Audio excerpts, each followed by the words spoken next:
Hello students.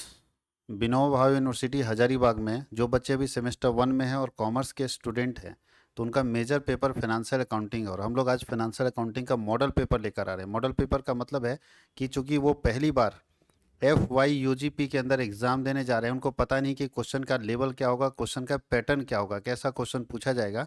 तो आज हम लोग डिस्कस करेंगे कि क्वेश्चन कैसा पूछा जाएगा, कौन सा क्वेश्चन इंपॉर्टेंट हो सकता है और क्या पैटर्न होगा क्वेश्चन का, कितने क्वेश्चन सॉल्व करने हैं, कितना क्वेश्चन आपके पास दिया रहेगा, उसमें से कितने क्वेश्चन अटेम्प्ट करने हैं, ये आज हम लोग डिस्कस करने जा रहे हैं।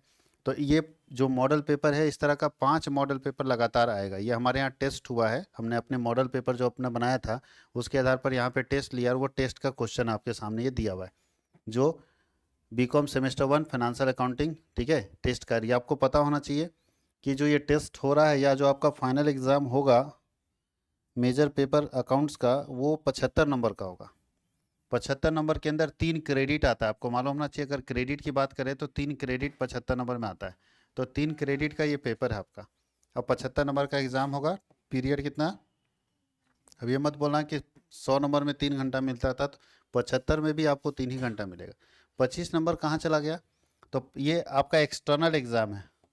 ई कर देते हैं। एक्सटर्नल मतलब होता है बाहर वाला एग्ज़ाम, जो आपको अपने कॉलेज से बाहर जाके एग्ज़ाम सेंटर पे देना पड़ेगा।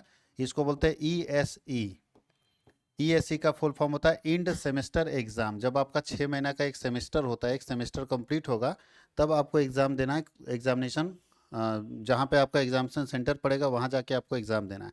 इसके अलावा 25 नंबर जो आप देख रहे हैं, 25 मार्क्स आपके कॉलेज में ही इंटरनल असेसमेंट एग्ज़ाम देना होगा, जिसको बोलते हैं इंटरनल असेसमेंट। आइए कर देते हैं। इंटरनल असेसमेंट का मतलब होता है आंतरिक मूल्यांकन। 25 नंबर में आपका एग्ज़ाम होगा, आपका बिहेवियर देखा जाएगा कि कैसा है, और अटेंडेंस देखा जाएगा। वो सब 25 नंबर का है, जिसमें आपका एग्ज़ाम है, बिहेवियर देखा जा रहा है, अटेंडेंस देखा जा रहा है। वो सब कितने मार्क्स का है? 25 नंबर का। और 75 नंबर का आपको देखना है।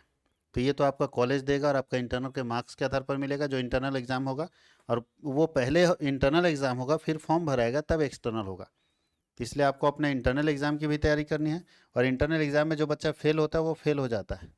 इसमें पास होना जरूरी है। इसमें भले फेल हो जाओ कोई बात नहीं, इसमें पास होना जरूरी है। फिर से रिपीट करें, इसमें पास होना जरूरी है, क्योंकि इंटरनल में फेल का मतलब फेल, आप रुक जाएंगे। लेकिन एक्सटर्नल में अगर कोई बच्चा फेल हो जाता है तो उसको दिक्कत नहीं, सेमेस्टर 2 में वो चला जाएगा।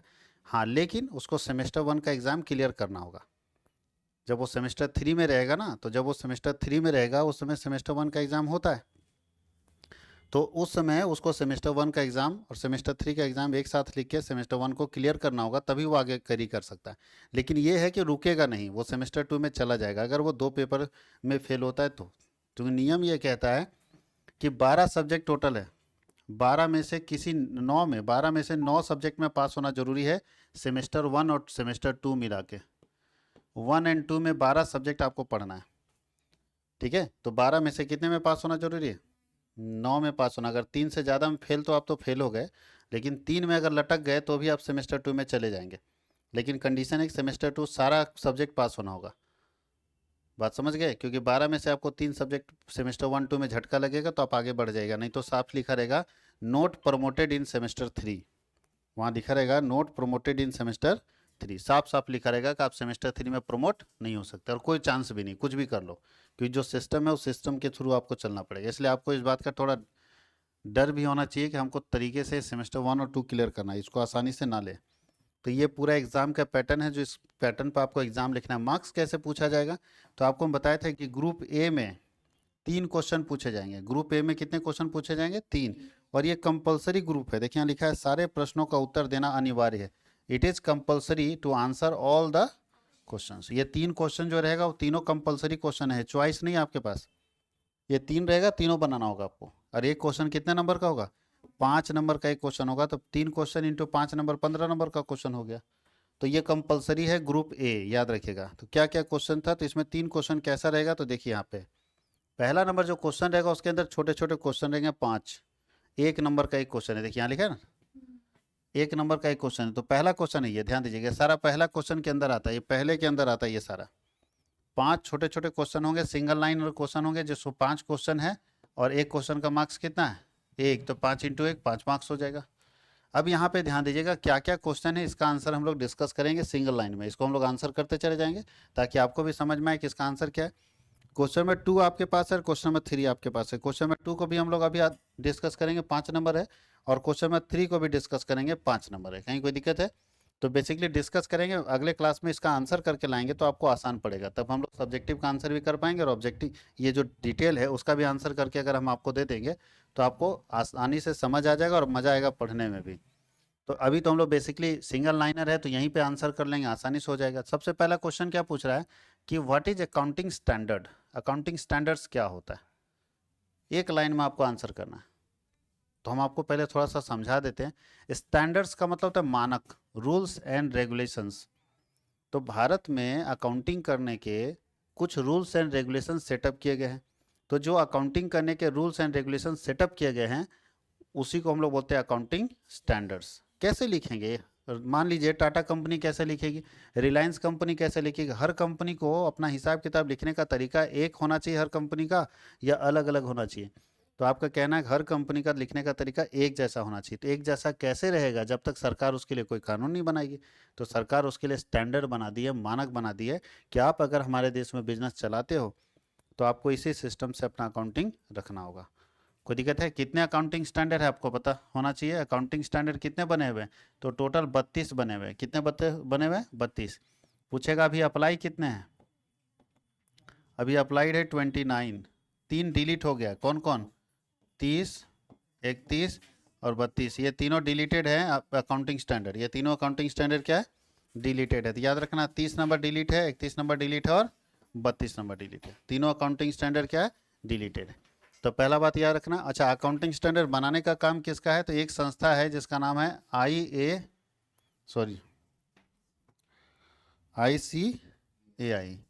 इस अकाउंटिंग स्टैंडर्ड बनाने वाली संस्था का नाम है ICAI। ICAI का full form institute of chartered accountancy of India. Institute of chartered accountants of India है ICAI, जो इंस्टीट्यूट है जो इसका काम करती है अकाउंटिंग स्टैंडर्ड। ये खुद नहीं बनाती, इसने अकाउंटिंग स्टैंडर्ड बनाने के लिए एक बोर्ड रखा है जिसका नाम है ASB, अकाउंटिंग स्टैंडर्ड बोर्ड। कोई दिक्कत है? अकाउंटिंग स्टैंडर्ड बोर्ड के नाम से एक संस्था बना रखी है जिसने अकाउंटिंग स्टैंडर्ड बनाया। टोटल अकाउंटिंग स्टैंडर्ड 32 है। यहाँ तक कोई दिक्कत है? चलते हैं सेकंड क्वेश्चन। सेकंड क्वेश्चन बोलता है what is accounting process, accounting का प्रोसेस क्या है। तो इसमें आपको सारा प्रोसेस लिखना होगा। सबसे पहले क्या करते हैं अकाउंटिंग करते समय? सबसे पहले होता है ट्रांजैक्शन। सबसे पहले क्या होता है? ट्रांजैक्शन, लेन देन। फिर लेन देन के बाद क्या करते हैं? बुक कीपिंग करते हैं। क्या करते हैं? Book keeping. ठीक है। बुक कीपिंग के बाद क्या करते हैं? अकाउंटिंग करते हैं। अकाउंटिंग के बाद क्या करते हैं? अकाउंटेंसी करते हैं। अकाउंटेंसी के बाद क्या करते हैं? ऑडिटिंग करते हैं। ऑडिटिंग के बाद क्या करते हैं? इन्वेस्टिगेशन करते हैं। समझ गए? इस तरह से लेखांकन होता है। सबसे पहले ध्यान दीजिएगा, प्रोसेस स्टेप है। यहाँ पे आप अकाउंटिंग साइकिल भी बना सकते थे, जो आपको अकाउंटिंग साइकिल बताए थे ना, अकाउंटिंग साइकिल भी आप यहाँ बना सकते हैं प्रोसेस के तौर पर। सबसे पहले लेन देन होगा। सबसे पहले क्या होगा? लेन देन होगा। लेन देन के बाद क्या होगा? उसका बुक कीपिंग, जिसको बोलते हैं जर्नल बनाना। जर्नल के बाद अकाउंटिंग, लेजर ट्रायल बैलेंसेस बनाना। फिर अकाउंटेंसी और फिर उसका ऑडिटिंग। ऑडिटिंग मतलब ये चार्टर्ड अकाउंटेंट करेगा, चेक करेगा कि आप जो हिसाब किताब लिख रहे हैं वो सही है, स्टैंडर्ड के हिसाब से सही है, नियम सही है कि नहीं, है ना, सरकार के आदेशों का पालन किया गया है कि नहीं। सब कुछ चेक करने का काम किसका है? ऑडिटर का। यार ये सीए करता है, चार्टर्ड अकाउंटेंट। सिर्फ किसी भी सीए को देखो कि उसका मेन काम है ऑडिट। किसी भी सीए का मेन काम क्या है? ऑडिट। वो ऑडिटिंग करता है, ऑडिट ही उसका मेन काम है। वो चेक करेगा कि कंपनी सारे नॉर्म्स जो गवर्नमेंट के हैं उसको फुलफिल कर रही कि नहीं कर रही। सरकार कोई नियम बनाई है, उस नियम का पालन कंपनी कर रही कि नहीं कर रही, कौन देगा? ऑडिट। एक बार अगर सीए साइन करके दे दिया तो फिर सरकार भी नहीं पूछने जाती कंपनी को कि तुम सारा नियम पालन कियो कि नहीं कियो, क्योंकि सरकार को सीए के सिग्नेचर पर इतना भरोसा है कि अगर वो करके दे दिया इसका मतलब है सारे नॉर्म्स को फुलफिल कर रहा है, ये सारे नॉर्म्स को फुलफिल कर रहा है। याद रखना इस चीज़ को, कहीं कोई दिक्कत है तो ये याद रहेगा। अकाउंटिंग प्रोसेस, इस जगह पे आप अकाउंटिंग साइकिल भी लिख सकते हैं। अकाउंटिंग साइकिल कैसे लिखेंगे बताइए? अकाउंटिंग साइकिल में आपको पता था ना कैसे लिखते थे अकाउंटिंग साइकिल? सबसे पहले होता है ट्रांजैक्शन, लेन देन। सबसे पहले क्या करते हैं? ट्रांजैक्शन, लेन देन।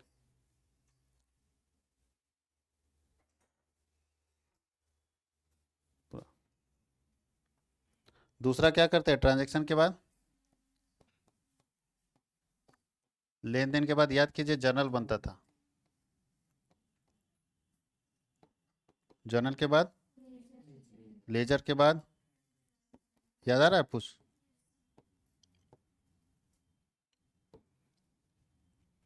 ट्रायल बैलेंसेस के बाद यहाँ पे बनता है फाइनल अकाउंट, जिसके अंदर आता है ट्रेडिंग अकाउंट, पीएल अकाउंट और बैलेंस शीट, और फिर ये ट्रांजैक्शन में कन्वर्ट हो जाता है। यही चलता रहता है। कुछ लोग यहाँ से ये रास्ता पकड़ते हैं, इसको बोलते हैं सब्सिडी बुक। बताया क्या था? Subsidy book. अगर आप कुछ मेरा सारा का सारा लेक्चर देखें तो ये पूरा प्रोसेस आपको समझ में आता होगा। इसी को अकाउंटिंग साइकिल, या इसी को पूरे को हम लोग क्या बोलते हैं? अकाउंटिंग प्रोसेस, लेखांकन प्रक्रिया। इसी को हम लोग बोलते हैं लेखांकन प्रक्रिया। अकाउंटिंग का प्रोसेस क्या है? कहीं कोई दिक्कत है? लिखा जा सकता है। सारे क्वेश्चन का आंसर अपने से कॉपी में खुद करना है, इसलिए हम करके हटा दे रहे हैं ताकि इसको देख के आप घर में खुद बैठ के जब बनाएंगे तो आपको ज़्यादा अच्छे से समझ में आएगा। इस सब क्वेश्चन कंप्लीट होता जाएगा। 5 टेस्ट अगर हम करेंगे तो 5 में आसानी से कंप्लीट होता जाएगा। तीसरा बोल रहा है कि what is business income. Business में इनकम कितना? और बिजनेस इनकम को निकालने का बहुत आसान तरीका है कि कभी भी किसी बिजनेस का इनकम निकालने के लिए क्या करना होता है बताइए? इनकम कैसे जनरेट होता है? तो इनकम इक्वल टू क्या होता है? किसी भी बिजनेस का इनकम तब जनरेट होता है जब उसका रेवेन्यू ज़्यादा होता है, एक्सपेंसेस क्या होता है? कम होता है। रेवेन्यू ज़्यादा होता है, एक्सपेंसेस क्या होता है? कम। तो रेवेन्यू ज़्यादा और एक्सपेंसेस कम तो बिजनेस में इनकम।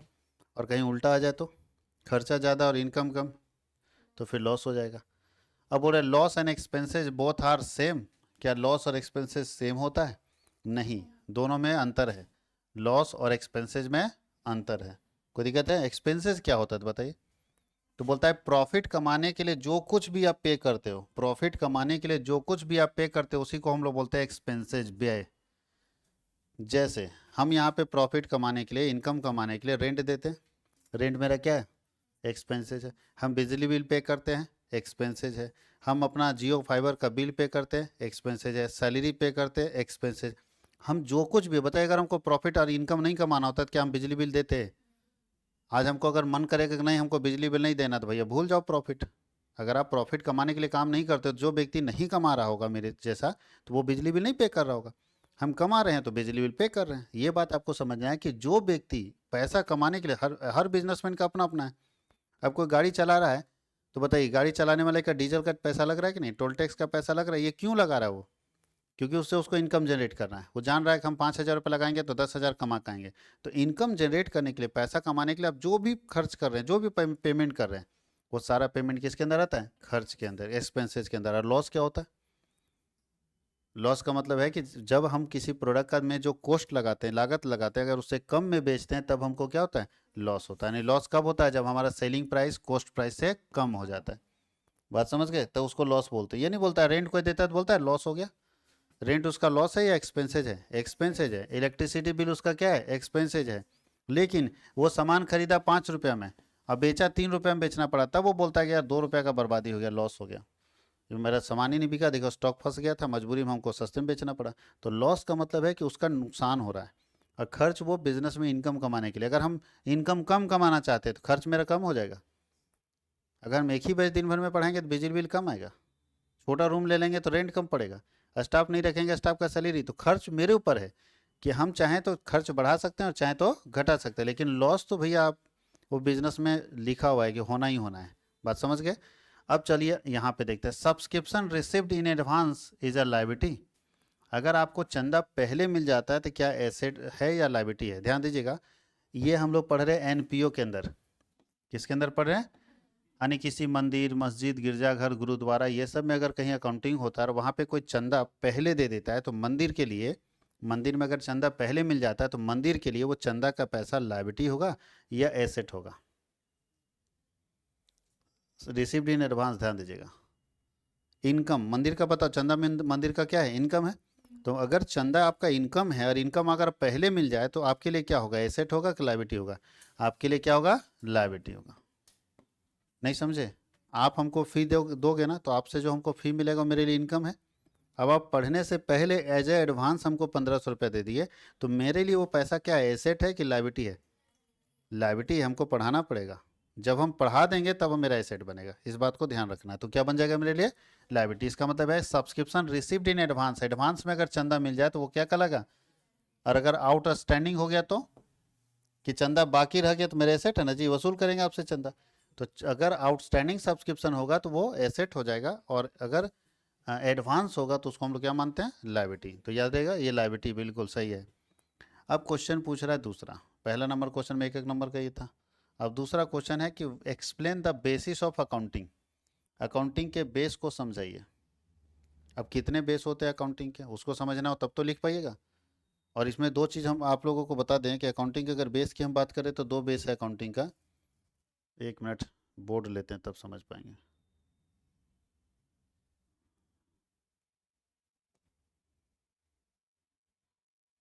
एक मिनट रुकेगा, तुरंत कर ले रहे हैं। चलिए देखिए, अकाउंटिंग, बेस ऑफ अकाउंटिंग,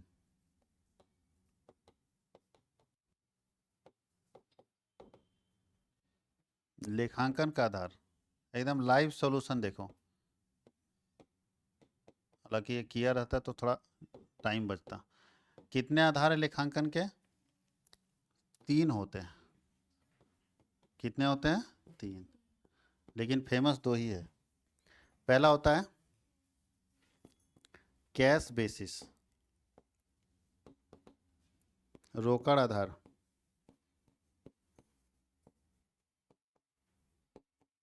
दूसरा होता है एक्यूरल बेसिस।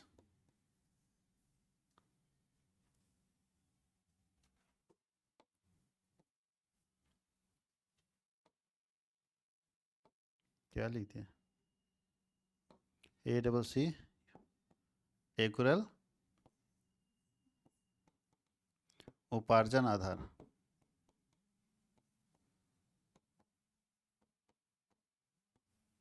और तीसरा जो होता है उसको बोलते हैं हाइब्रिड या मिक्स बेसिस। इसको हाइब्रिड बेसिस भी बोलते हैं ना, हाइब्रिड बेसिस, SIS है। तो हाइब्रिड बेसिस, ये मिक्स बेसिस भी हम लोग इसको बोलते हैं। तो ये हम लोगों को अभी पढ़ना नहीं, और इस आधार पर कोई ऐसा सिस्टम है नहीं। तो हम लोग दो ही पढ़ेंगे, पहला कौन सा पढ़ेंगे, कैश बेसिस, और दूसरा कौन सा, एक्यूरल बेसिस, यही आपको पढ़ना है। अब दोनों के बारे में इस तरह पहले लिख लीजिएगा, बेस ऑफ अकाउंटिंग तीन तरह का होता है, बट ये दोनों हम लोगों को पढ़ना है। मिक्स बेसिस अभी इलिजिबल, मतलब अभी अप्लीकेबल नहीं है, अभी योग्य नहीं है, अप्लाई भी नहीं है वो।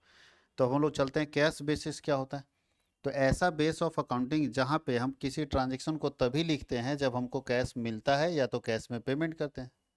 बात समझ में आए? कुछ हमारे यहाँ अकाउंटिंग के लोग एक्सपर्ट ऐसे हैं जो अपने यहाँ किसी हिसाब को तभी लिखते हैं जब या तो उनको पैसा मिलता है या तो वो पैसा पेमेंट करते हैं, तभी अगर लिखते हैं तो वैसे बेस को बोलते हैं कैश बेस। जैसे सरकारी विभाग में आप चले जाइए तो पैसा जब आप दीजिएगा ना तभी सरकारी विभाग में लिखा जाता है, नहीं दीजिएगा नहीं लिखेगा।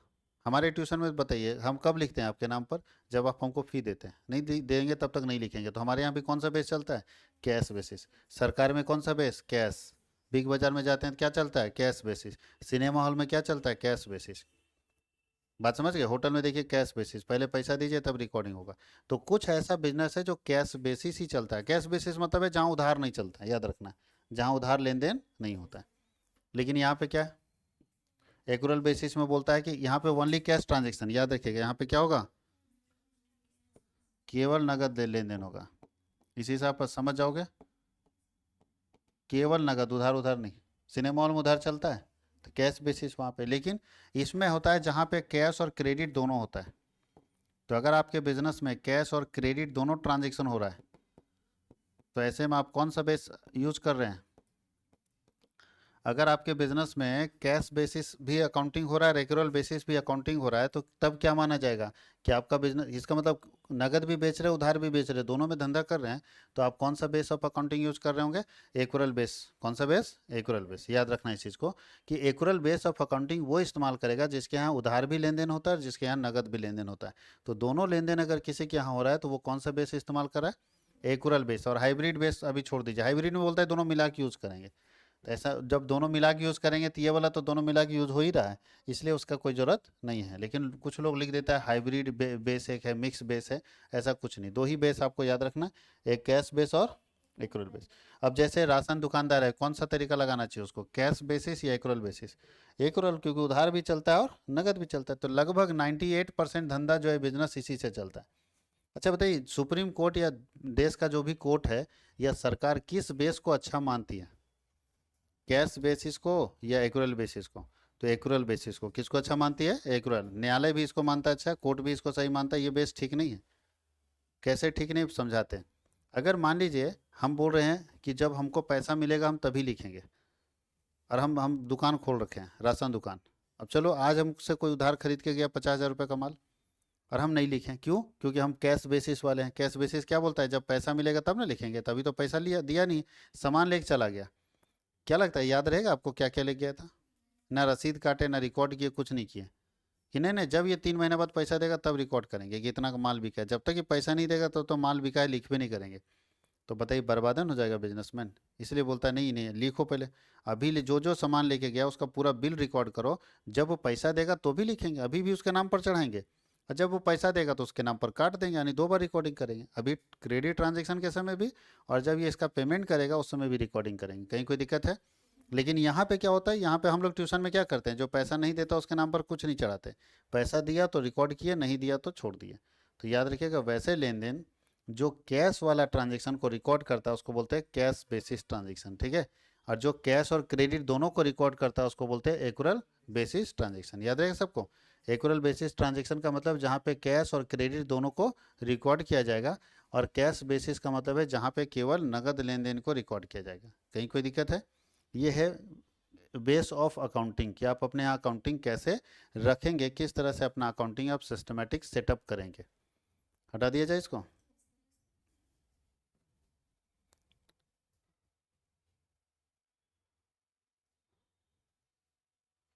अब हो रहा है कि डिफरेंस क्या है जर्नल और लेजर में, 5 नंबर में बताइए। तो 6-7 डिफरेंस तो लिखा जा सकता है ना 5 नंबर में अच्छे से, एक तरफ जर्नल और एक तरफ लेजर बना के। कैसे लिख सकते हैं? तो देखिए इस तरह लिख सकते हैं।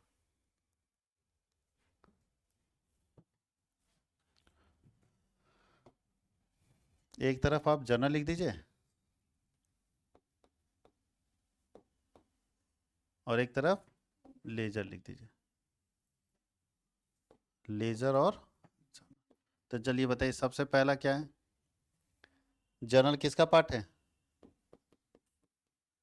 It is a part of book keeping, part of book keeping. Hindi में बोल देते हैं यह पुस्त पालन का भाग है। हिंदी में क्या लिखेंगे? यह पुस्त पालन का भाग है। पुस्त पालन मतलब समझते हो ना, बुक कीपिंग को हिंदी में पुस्त पालन बोलते हैं, पुस्तक पालना यानी पुस्तक रखना। तो बोलता है it is a part of book keeping, ये पुस्त पालन का भाग है। जबकि इसमें क्या लिखेंगे? It is part of accounting. ये किसका पार्ट है? यह अकाउंटिंग का पार्ट है। कहीं कोई दिक्कत है? दूसरा अंतर, नंबर 2। और बताइए क्या होना चाहिए? इसमें क्या यूज करेंगे? LF यूज करते हैं। LF का फुल फॉर्म लेजर फॉलियो। और इसमें याद क्या करते हैं? यूज ऑफ LF कर दीजिए। और इसमें क्या यूज करते हैं? Use of JF। याद रहेगा क्या फुल फॉर्म होता है? Journal folio. कहीं कोई दिक्कत है? अच्छा पहला स्टेप कौन है, फर्स्ट प्रोसेस कौन होता है, पहले जर्नल होता है या पहले लेजर बनता है? तो ये फर्स्ट प्रोसेस है, यह फर्स्ट स्टेप है अकाउंटिंग का। ये क्या है? First step. और ये क्या है? Second step. बताइए मेन बुक कौन है, प्रिंसिपल बुक किसको बोलते हैं? अच्छा नो, क्या लगता है जर्नल बनाना कंपलसरी है? नहीं, नॉट कंपलसरी। जर्नल बनाना अनिवार्य नहीं है, आप चाहो तो नहीं भी बनाओ, चाहो तो बनाओ, लेकिन लेजर बनाना कंपलसरी है, ये बनाना ही पड़ेगा। बैंक में कभी देखें जर्नल बनाते हुए? बैंक कभी जर्नल नहीं बनाते। अब देख लीजिएगा, बैंक जो पासबुक देता है ना आपको, हिसाब रखने के लिए बैंक क्या देता है आपको? पासबुक। कि बैंक के पास सिस्टम में तो है, आप भी देखो। तो बैंक आपको पासबुक देता है, उसमें कभी जर्नल नहीं नजर आएगा और डायरेक्ट लेजर नजर आएगा। तो कंपलसरी है इस लेजर बनाना, जर्नल बनाना कंपलसरी नहीं है। अच्छा, इसमें से कौन प्राइमरी बुक होता है? ये प्राइमरी बुक होता है, note a primary book. Primary book समझते हो? प्रिंसिपल बुक कर दो। मुख्य पुस्तक अगर मांगा जाएगा कहीं भी कोर्ट में, तो आप कौन सा चीज दीजिएगा? प्रिंसिपल, PAL होना चाहिए, चलो ठीक है, PL ही नहीं। और बोलता है ये प्रिंसिपल बुक होता है।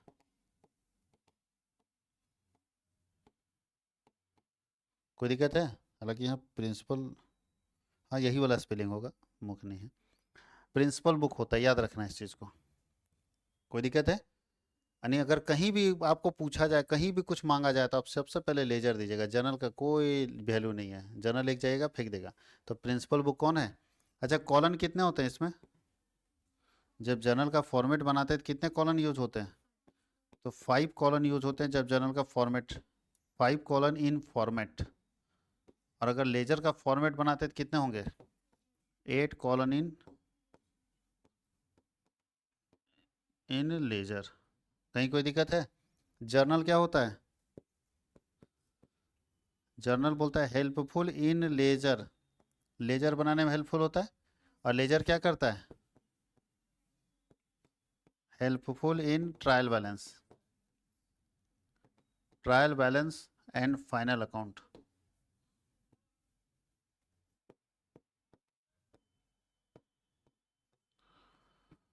कहीं कोई दिक्कत है? ट्रायल बैलेंस और फाइनल अकाउंट में हेल्पफुल होता है। आप एक एक करके समझिए अच्छे से।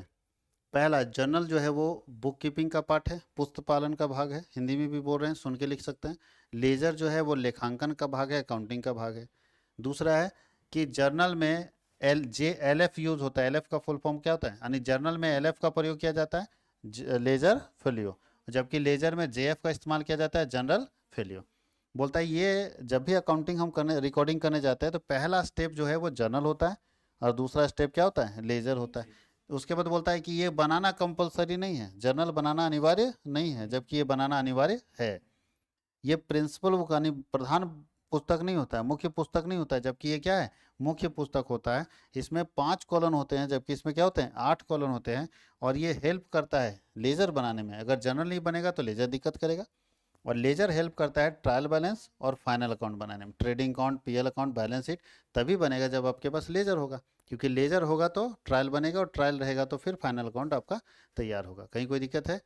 तो ये हम लोग शॉर्ट आंसर टाइप क्वेश्चन को देख चुके हैं। लॉन्ग आंसर टाइप क्वेश्चन हम लोग नेक्स्ट क्लास में देखेंगे, जब उसका पूरा आंसर करके हम लोग आएंगे। कहीं कोई दिक्कत है? और जो इसमें न्यूमेरिकल क्वेश्चन रहेगा, वो न्यूमेरिकल क्वेश्चन भी हम आपको सॉल्व करके बताएंगे, ताकि आपको दिक्कत ना हो। अब देखिए, छोटा छोटा क्वेश्चन आपसे पूछा गया है, what do you mean by posting and what are the rules of posting. Posting क्या होता है लेजर में, और उसका नियम क्या है, कैसे आप पोस्टिंग करेंगे। अगर आपके पास कोई चीज़ आता है तो आप उसका पोस्टिंग कैसे करेंगे। उसके साथ नीचे क्वेश्चन पूछा है, what do you understand by capital expenditure, how does it differ from revenue expenditure. देखिए, ये सब क्वेश्चन भले आप भले अकाउंट्स पढ़ लिए, लेकिन क्वेश्चन दिमाग घुमा रहा है। इसीलिए टेस्ट देना जरूरी है, इसलिए मॉडल क्वेश्चन पेपर देखना जरूरी। बहुत बच्चा है कि पूरा अकाउंट्स पढ़ लिया है, वो न्यूमेरिकल जानता है बनाने के लिए, लेकिन जब इससे पूछा जा रहा है ये क्वेश्चन, तो फंस जा रहा है कि कैपिटल एक्सपेंडिचर और रेवेन्यू एक्सपेंडिचर में क्या अंतर है। और लिखना सबसे बड़ा आर्ट है कि आप लिखेंगे इसको कैसे, लिखना भी तो पड़ेगा कि आप इसको प्रॉपर तरीके से लिखेंगे कैसे। ठीक है, जानते हैं कि कैपिटल एक्सपेंडिचर क्या है, रेवेन्यू एक्सपेंडिचर क्या है, लेकिन 2-3 लाइन का जानते हैं, और उसको 20 नंबर में लिखना, 15 नंबर में लिखना है, कैसे लिखेंगे। क्योंकि इसमें 7 क्वेश्चन पूछेगा, जिसमें से कितने का आंसर करना है? 4 का। और एक क्वेश्चन कितने नंबर का? 15। तो 15 इंटू 4 60 नंबर। तो 60 नंबर का बनाने के लिए, नहीं 15 नंबर का एक क्वेश्चन बनाने के लिए, इसका पूरा कंप्लीट नॉलेज आपके पास होना चाहिए। नहीं रहेगा आप नहीं कर पाओगे। इसलिए आपको लिखने का आदत बनाना है, घर में बैठ के लिखिए, नहीं लिखिएगा कोई उपाय नहीं। आप सोचिएगा डायरेक्ट एग्जाम में बैठ जाएंगे, लिख ही नहीं पाएंगे, हाथ दर्द करने लगेगा। इसलिए लिखने का आदत बनाना है। नीचे लिखा, हरास की गणना की विभिन्न विधियों के वर्णन कीजिए। कितने मेथड आप पढ़े हैं? 2 ही, जबकि आपको 5 लिखना है। इसमें कितने मेथड डिस्कस करना है? 5 मेथड हम आपको बताएंगे। कितने मेथड बताएंगे? 5 मेथड। आप पढ़े तो हैं 2 ही, आप 2 मेथड पढ़े हैं, SLM और DBM, जबकि आपको 5 लिखना चाहिए, क्योंकि 2 मेथड लिखने में 15 नंबर नहीं पहुंच पाएगा। तो कोशिश करेंगे 5 नहीं तो 3 मेथड लिख दें, 4 मेथड लिख दें। तब बाकी 2 मेथड कौन लिखेंगे? बाकी बहुत सारे मेथड है, इंश्योरेंस पॉलिसी मेथड है, डेप्रिसिएशन फंड मेथड है, ठीक है। तो आप किसी को भी लिख सकते हैं, आपको पढ़ना होगा कि ये लगता कहाँ पे है और क्या इसका सिस्टम है, ये सब चीज़ को आपको पढ़ना पड़ेगा, ठीक है। अब देखिए नीचे लिखा है अकाउंटिंग सॉफ्टवेयर के विभिन्न प्रकारों का वर्णन कीजिए। कितने तरह के अकाउंटिंग सॉफ्टवेयर? ये कंप्यूटर का क्वेश्चन है, जब हमको बनाएंगे तब समझ में आएगा। उसके बाद न्यूमेरिकल क्वेश्चन आपके पास आया 5 नंबर में क्वेश्चन है, 6 नंबर में क्वेश्चन है ब्रांच का, और 7 नंबर में क्वेश्चन है लीफो फीफो का। समझ गए? यही है आपका क्वेश्चन का पैटर्न। तो जब तक आप क्वेश्चन पूरा लिखेंगे नहीं या बनाएंगे नहीं, तब तक आपको आइडिया नहीं लगेगा कि कैसे। तो इसका हम ये तीनों हम लोग जो न्यूमेरिकल है ना सॉल्व करके दिखेंगे। न्यूमेरिकल आपको सॉल्व करके दिखा देंगे, लेकिन साथ ही साथ हम लोगों का जो थ्योरी वाला पोर्शन है उसको हम लोग यहाँ पे थोड़ा एक्सप्लेन किया रहेगा, उसको समझा देंगे तो आसान पड़ेगा आपके लिए। तो एक दिन में हम लोग 3 क्वेश्चन एक्सप्लेन करेंगे, 4 क्वेश्चन थ्योरी वाला, और एक दिन में हम लोग न्यूमेरिकल आराम से बना लेंगे। तो 2-3 लेक्चर में इसको हम लोग क्या करेंगे, कंप्लीट कर लेंगे। तो फिर हम लोग लेक्चर 2 में इसके आगे का डिस्कस करते हैं।